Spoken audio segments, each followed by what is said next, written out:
I remember back in med school, one of my favorite professors said, "Do you want to know what's wrong with the patient?" And I said, "Yeah." And they said, "Ask the patient." And you know how easy it is to forget that with all the technical tools and all. Yeah.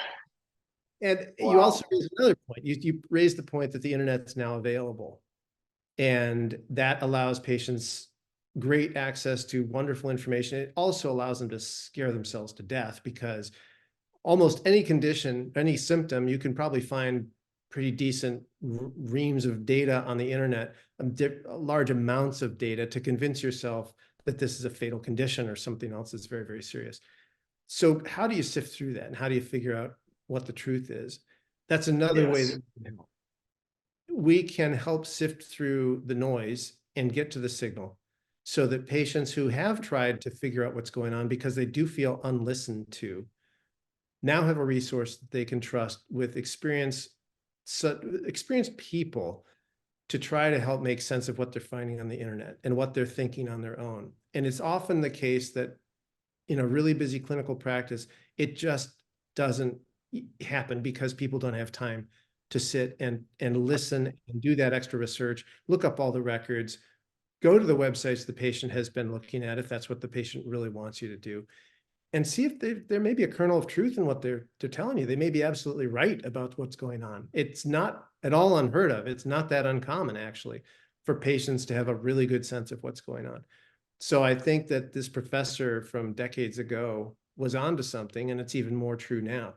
We need to leverage the information and specialties that we have better. And that reflects back on my story about my grandpa.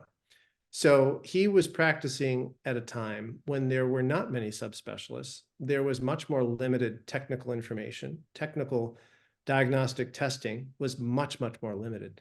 But he cared about patients and he tried to do the best thing he could for them. So you asked me, how would he feel about practice today? And I said, he would probably be driven nuts by the payer models, but he loved patients and he would want to do the best thing for them that he could.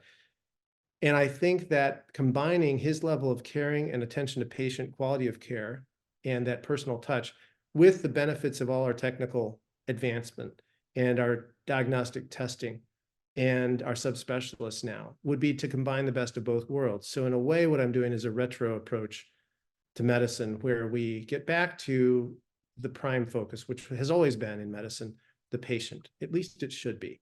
And now we have wonderful tools. AI would be another thing we can talk about in the future. But we have, I'm being on a future podcast if you wanted to. But now we have incredible tools.